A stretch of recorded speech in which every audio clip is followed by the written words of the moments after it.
Nunca pensé que una llamada telefónica podría cambiar mi vida para siempre, hasta que contesté aquella noche. Me llamo Alejandro Vega, tengo 28 años y, hasta hace muy poco, era un hombre común atrapado en una rutina gris. Trabajo como mecánico, paso mis días con las manos llenas de grasa y el cuerpo cansado, mientras lucho por pagar las cuentas atrasadas que se acumulan sobre mi mesa.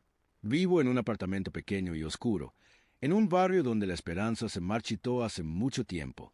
Crecí prácticamente solo. Mi padre murió ahogado en el alcohol cuando yo tenía 14 años, y mi madre se fue lejos para comenzar de nuevo, dejándome con un vacío que nunca aprendí a llenar. Aprendí a sobrevivir con mis propios recursos, convencido de que la vida nunca me daría nada gratis. Por eso, cuando aquella voz desconocida me informó que mi tío Ernesto había muerto y que yo aparecía como heredero en su testamento, pensé que era una broma cruel. Apenas lo recordaba. Un hombre distante, severo, que visitó mi casa unas pocas veces cuando yo era niño. Nunca mostró interés en mí.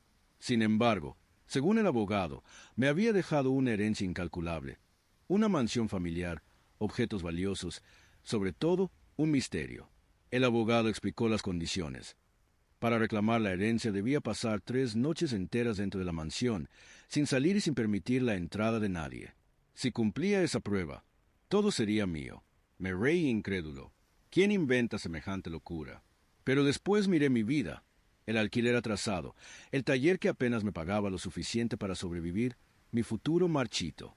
Tenía poco que perder y, quizás, mucho que ganar. Así que empaqué una maleta ligera y viajé hasta el lugar. Cuando llegué, la visión de la mansión me dejó sin aliento. Una estructura imponente rodeada de árboles centenarios, con rejas oxidadas que parecían protegerla de intrusos, tal vez encerrar secretos oscuros en su interior. Cada ventana era como un ojo ciego que observaba en silencio. Empujé las puertas de madera y entré. El aire estaba impregnado de humedad y polvo, como si la casa hubiera estado conteniendo la respiración durante décadas. En los pasillos colgaban retratos de ancestros de mirada severa. Sus ojos pintados parecían seguirme con desdén. El suelo crujía bajo mis pasos, recordándome en cada momento que estaba caminando sobre un territorio que no me pertenecía.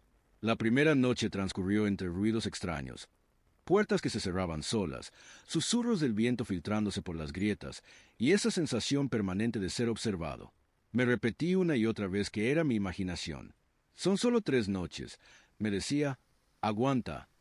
Pero la segunda mañana descubrí algo que lo cambió todo. Sobre la mesa de mi habitación había un diario de cuero viejo que no estaba allí la noche anterior. Lo abrí con manos temblorosas, y en la primera página encontré mi nombre escrito. Sentí que la sangre se me helaba. Alejandro, si estás leyendo esto, significa que ya formas parte del juego. Esas palabras me dejaron paralizado. ¿Qué juego? Pasé la página. Esta casa no es un regalo, es una prueba. Aquí nada es casualidad. Si sobrevives, la herencia será tuya. Pero recuerda, no estás solo. Un ruido en el pasillo me hizo levantar la vista de inmediato. Abrí la puerta y vi una sombra desaparecer tras la esquina. Corrí tras ella, y al doblar, me encontré con una mujer de unos 30 años. Tenía el cabello oscuro recogido y una mirada que mezclaba sorpresa y desconfianza. ¿Quién eres? Pregunté con voz dura. Me llamo Clara. Clara Vega. Titubeé un instante antes de añadir. Soy tu prima. Me quedé mudo. Nunca había oído hablar de ella.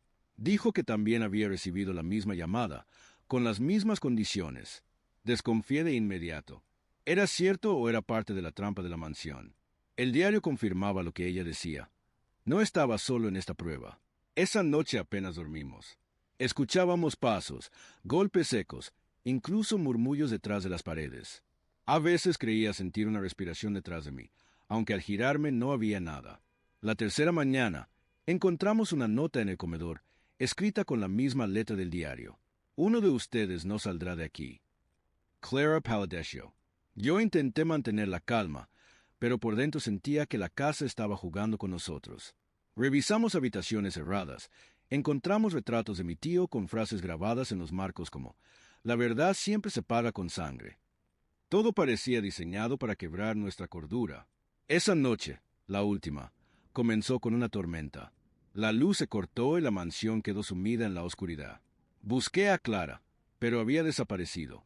Con la linterna recorrí pasillos interminables hasta que la encontré frente a una puerta entreabierta. Entramos juntos.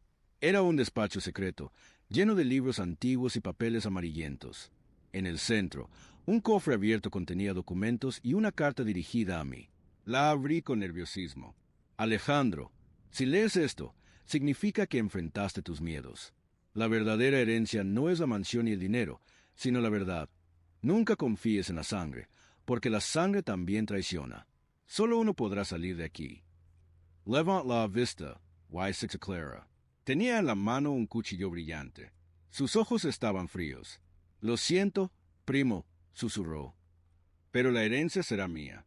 En ese instante entendí que el juego nunca había sido entre nosotros y la mansión, sino entre la ambición y la traición. El eco de un trueno sacudió los muros mientras me preparaba para luchar por mi vida. No sé cuánto tiempo me quedé mirando el diario sin parpadear. Ya formas parte del juego. Decía la primera línea. Lo cerré y apoyé la espalda de la puerta. Entonces recordé a la mujer del pasillo. Sally Khan Cautela. Ese olor a madera vieja y polvo volvió a envolverme. A la derecha, una cortina respiró y vi una sombra. Caminé al salón principal y allí estaba ella, de pie, mirando los ventanales como si buscara una salida. Creí que te habías ido. Dije, no podemos salir. ¿Recuerdas? Contestó sin apartar la vista. Me llamo Clara. Clara Vega. Alejandro, respondí. También soy Vega. Ella sacó un manojo de llaves antiguas atadas con un cordel. Las encontré en una bandeja junto a la escalera. No estaban anoche, explicó. Trace slaves, trace números. 3, 7Y9. Yo encontré esto, dije, mostrando el diario. Tampoco estaba cuando me dormí. Acordamos investigar juntos. Recorriendo el ala este, dimos con una puerta estrecha al final del pasillo. La llave 9 abrió una escalera de servicio, húmeda y tan angosta que subimos de lado. Arriba, 2 puertas sin picaportes y un mosaico de recortes clavados con tachuelas. Trágica muerte en la familia Vega, inversor señalado por estafa millonaria. Las iniciales se repetían. AV. Podría ser tú, o ambos, susurró Clara. La llave 7 abrió una habitación mínima. Un catre de hierro, un crucifijo torcido y una cómoda. En el primer cajón había un sobre con una palabra escrita a pluma. Vega. Dentro, 2 hojas. La primera, un plano con 3 puntos rojos. Biblioteca, despacho, cuarto del espejo. La segunda, una lista de reglas con la misma letra del diario. No abras lo que no puedas cerrar. No confíes en quien te ofrezca atajos. Si oyes tu nombre en la oscuridad, no respondas. La casa guarda, pero también cobra. No es una broma, dije. Es una ruta. Fuimos a la biblioteca. Las estanterías olían a cuero y a tiempo detenido. En el centro, un tarjetero con fichas. Encontré la mía. Alejandro V., 28, mecánico. Deudas activas. 5. Motivación necesaria. Leal si se prueba con hechos. Me ardieron las orejas. Alguien había inventariado mi miseria. Clara leyó la suya en silencio. Clara V., 31, docente ocasional. Litigios suspendidos. 2. Ávida de cerrar heridas. Desconfiada. En una vitrina hallamos un cuaderno chamuscado. Fechas, iniciales y cantidades. Se repetían WDM. Al margen, pago y flechada, silencio. Al final, la sangre también se compra. El cuarto del espejo estaba oculto detrás de un biombo, en el ala oeste. La puerta parecía más nueva que el resto. Dentro, una estancia de piso ajedrezado. Un espejo inmenso dormía bajo una sábana. Lo destapé. Por un instante no devolvió nada. Mostraba la sala vacía, como si no existiéramos. En el borde inferior, limpié el polvo y leí una palabra grabada. Responde. Ni se te ocurra decir mi nombre, dijo Clara. And I el mío contest. Para eso están las reglas. Accioné un interruptor antiguo. La lámpara chisporroteó y el espejo nos devolvió un reflejo ondulante. Detrás de mí cruzó una sombra que no era Clara. Me giré con el corazón en la boca. Nada. Al cerrar la puerta, un papel cayó del dintel. A las 11. Despacho. Miré el reloj. 10:32. El tiempo se encogía. El despacho de Ernesto estaba en la planta baja, al fondo.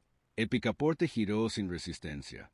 Dentro, una mesa maciza, una lámpara verde y una caja fuerte empotrada. Sobre la mesa, un reloj de arena corriendo, una carta con mi nombre y dos llaves idénticas salvo por un detalle. Una tenía un punto y la otra una raya. Abrí la carta. Alejandro, cuando caiga el último grano, tendrás que elegir qué heredar. Una llave abre la caja fuerte. La otra, la puerta del ala norte. No puedes llevarte ambas. Si eliges la caja, tomarás lo que crees querer. Si eliges la puerta, verás lo que te hace falta ver. La sangre se dobla donde manda el miedo. ¿Qué vas a elegir?, preguntó Clara. La verdad, dije, pero primero entender el tablero. Mi Circle la caja. El marco exhibía puntos y rayas. No era adorno, era código.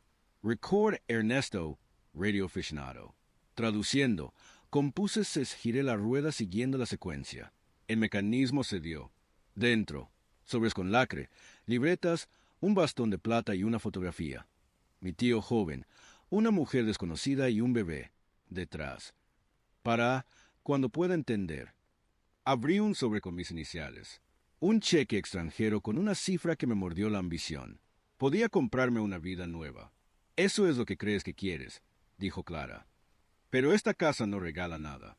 Guardé la foto y cerré la caja. Tomé la otra llave. La del ala norte. La carta había sido clara. Ver lo que me hacía falta ver. El reloj de arena exhaló el último hilo. Tras un cuadro de casa hallamos una cerradura. La llave entró como si me reconociera. Un pasillo estrecho descendía a un subsuelo húmedo. Al fondo, una mesa y un archivador. Sobre la mesa, 3 carpetas con nombres. Ernesto Vega, Clara Vega, Alejandro Vega. No las abras, susurró Clara. Hay verdades que no se pueden desleer. Precisamente por eso, respondí. Porque la casa cobra. Abrí la de Ernesto. Recortes, contratos, recibos. Un pagaré firmado por AV, mi padre. La cláusula final. Si el deudor muere sin cancelar, el heredero asumirá la obligación. Entendí que mis madrugadas en el taller formaban parte de una deuda heredada. Clara abrió su carpeta. Enmudeció. Documentos de un acuerdo que su madre firmó para abandonar la casa a cambio de dinero y silencio. Cero el dossier. La mía pesaba más. Fotos mías entrando y saliendo del taller, informes con deudas y errores. Y, al final, una carta a mano. Si llegaste hasta aquí, decide. No te dejé la casa para salvarte, sino para que rompas o continúes. Si eliges el dinero, repetirás mi sombra. Si eliges la verdad, la casa dejará de tener dueño. Tal vez pierdas todo. Tal vez ganes lo único que importa. Guard la carta. Lal interna parpadeó. Una rendija dejó caer un hilo de agua. ¿Y ahora?, preguntó Clara. Ahora subimos, dije, y esperamos la noche. Falta la última jugada. En el primer tramo de escaleras, una corriente apagó la linterna. La oscuridad nos tragó. Y entonces, arriba, en algún punto del pasillo, una voz pronunció mi nombre con una dulzura que no era humana. Alejandro. Recordé la tercera regla y me mordí la lengua. No respondí. Sentí la mano de Clara aferrarse a mi manga. Subimos a ciegas, guiados por el crujir de cada peldaño. El reloj del vestíbulo dio 11 campanadas. Al final del pasillo, la puerta del cuarto del espejo se abrió sola, y una penumbra líquida nos invitó a pasar. Clara me miró. Por primera vez no vi desconfianza, sino el reflejo de mi miedo. Respiré hondo y di el primer paso dentro del espejo, sabiendo que la casa, o lo que quedaba de mi tío en ella, estaba a punto de exigir la decisión que había estado postergando toda mi vida. Cerré la puerta del cuarto del espejo con el hombro, dejando apenas una rendija por si teníamos que volver a entrar. El pasillo nos recibió con ese olor a electricidad húmeda que antecede a la tormenta. Clara me pasó el bastón de plata sin decir palabra. Yo lo sostuve como se sujeta a un argumento cuando ya no quedan más. La casa parecía haber entendido que no íbamos a responder, y por eso cambió de estrategia. Ahora empujaba. Al ala norte, dije, casi en un susurro. Si allí guardan expedientes, también deben guardar salidas. Descendimos la escalera estrecha. Cada peldaño crujía como si masticara nuestro peso. En la sala de archivos, la bombilla colgante oscilaba creando sombras que se estiraban y encogían con ritmo de respiración. Abrí el archivador de metal que antes estaba vacío. Un cajón, que juraría haber visto cerrado, aparecía entreabierto. Dentro, sobres manila atados con cordel rojo. Tomé primero, actas internas, sala del espejo. Extendí los papeles sobre la mesa. Eran notas de Ernesto, hasta ahora inéditas para nosotros. Protocolos. Entrada simultánea de 2 sujetos. Estimulación auditiva personalizada. Regla de oro. El que responde, firma sin tinta. Debajo, un diagrama. Flechas que iban del espejo a un símbolo de llave, de la llave a un signo de sangre. Clara Trego saliva. Firma sin tinta, repitió. Es decir, obedecer, aunque no firmes el papel. Y si obedeces una vez, añadí, la casa ya te cuenta como suyo. El segundo sobredecía puertas selladas, planos antiguos. Encontramos allí un croquis de la mansión anterior a varias reformas. Una línea finísima salía de la pared del cuarto del espejo y serpenteaba hasta perderse bajo el patio. En el margen alguien, mi tío o quien fuera, había anotado: la salida existe, pero no para quien la desea primero. Me quedé mirándolo sin entender. ¿Qué significa eso?, preguntó Clara. Que la salida es una decisión, no un túnel, dije, y sentí vergüenza de lo solemne que sonó. O que la casa te suelta solo cuando no huyes de la verdad. El tercer sobrellevaba mi apellido, Vega, concordato de silencio. Abrimos con cuidado. Allí estaban los documentos que faltaban para cerrar el círculo, recibos de pagos periódicos a nombre de DM, el mismo de la libreta chamuscada, y copias de cartas donde se pactaban discreciones familiares a cambio de dinero. Un apunte, lleno de tachaduras, remataba la pila. Alejandro es el único que no sabe. Mantenerlo así hasta que el juego lo decida. Un calor furioso me subió por el pecho. Nos usaron, dije con la voz áspera. Me usaron a mí para limpiar la deuda de todos. Nos heredaron una jaula, respondió Clara. No una casa. Guardé el bastón bajo el antebrazo y recogí 3 cosas: la llave tubular finísima que habíamos encontrado, la ampolla de alcohol dulce y el croquis con la línea del espejo hacia el patio. La bombilla parpadeó 2 veces. La voz, desde arriba, susurró mi nombre y el de Clara alternándolos como si jugara un rosario invertido. No respondimos. Entonces oyó un golpe seco en la planta baja, donde estaba el despacho. Cormos. La puerta del despacho estaba abierta. Sobre la mesa, el reloj de arena había sido volteado. Empezaba otra cuenta atrás. Junto a él, un sello fresco de lacre rojo con el escudo de los Vega y una nota lacónica. Última noche. Elige al testigo. Debajo, 2 líneas para 2 nombres. Meyer Clara. ¿Testigo? ¿De qué?, preguntó. ¿Del final? Dije.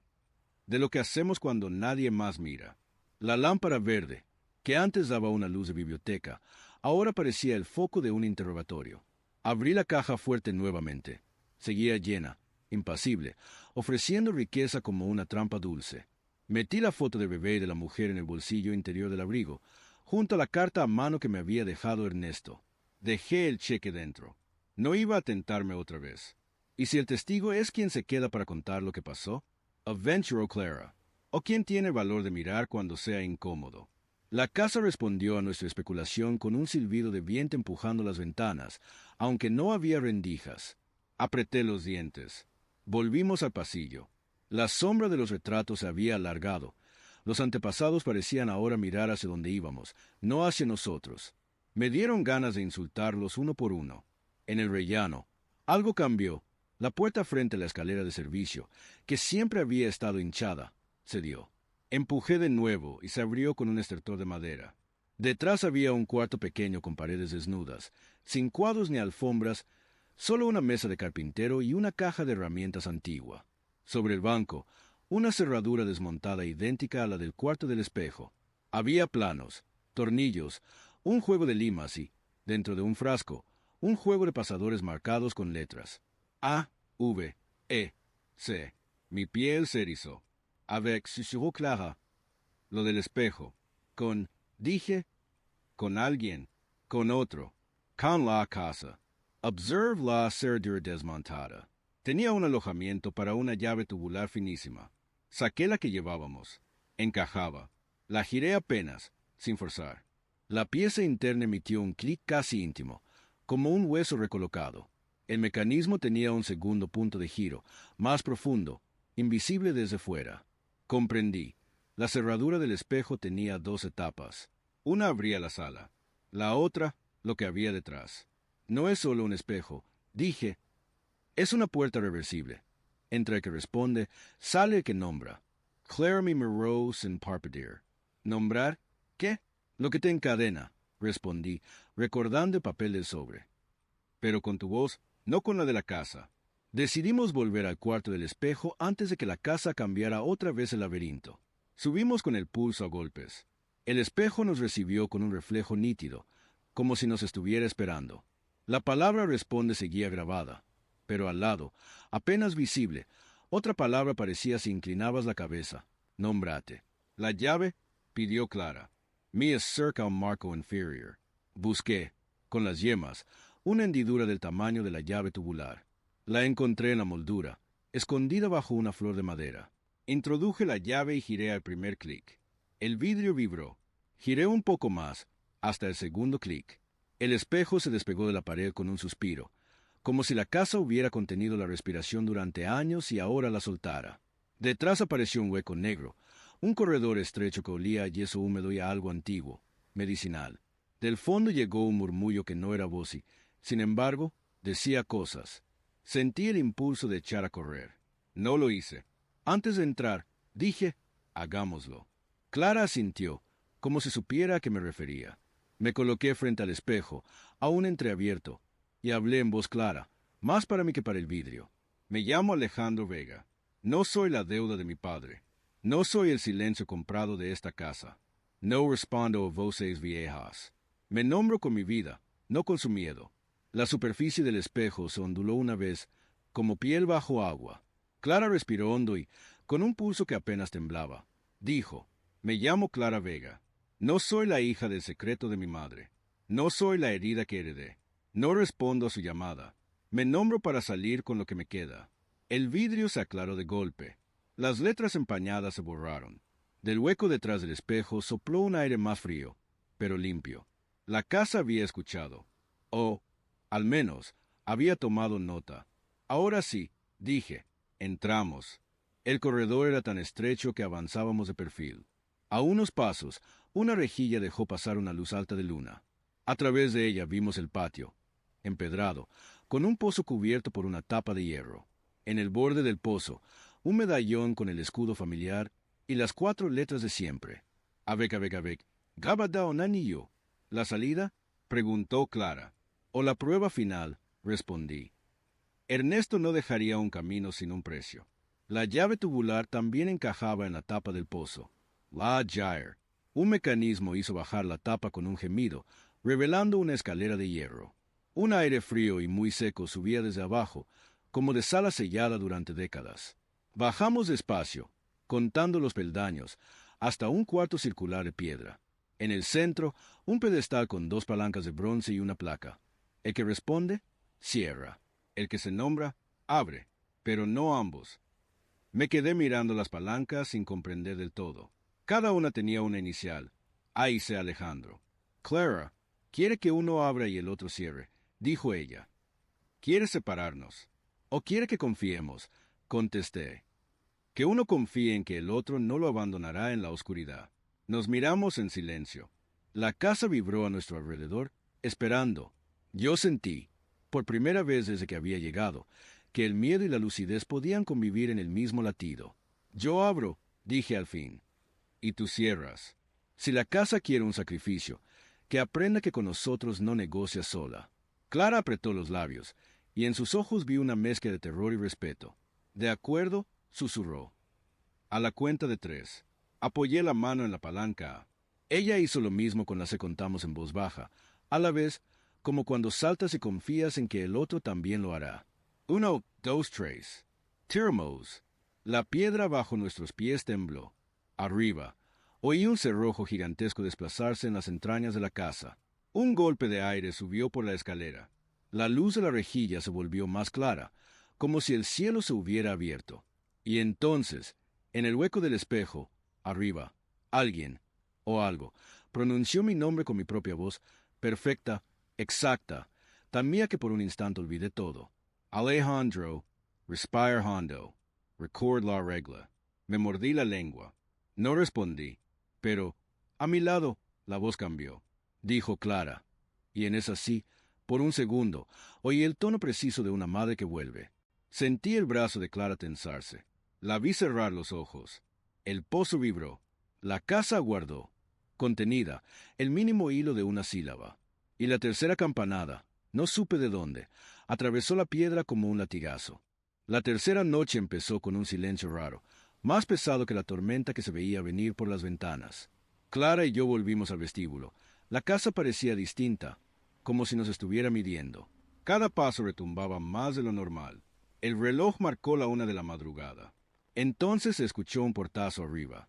Cormos. La puerta del cuarto del espejo estaba cerrada, pero en el suelo había una nota escrita con la misma letra de siempre. El testigo debe hablar.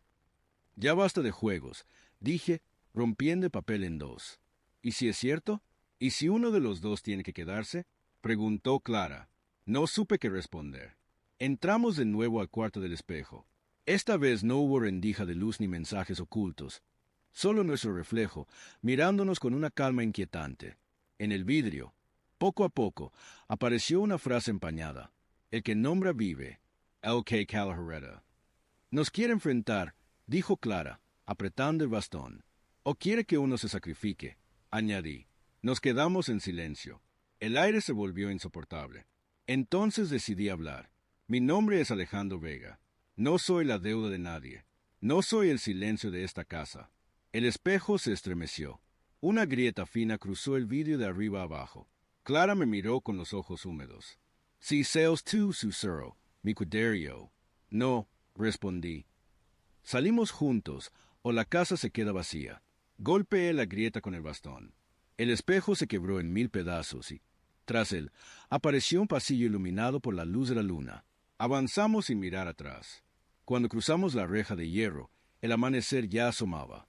La mansión quedó atrás, en silencio, como un animal dormido. Clara respiró hondo. Yo apreté la foto del bebé en mi bolsillo. Quizá nunca sabríamos qué significaba todo aquello. Pero una cosa estaba clara. La verdadera herencia no era la casa, sino la decisión de no repetir su condena.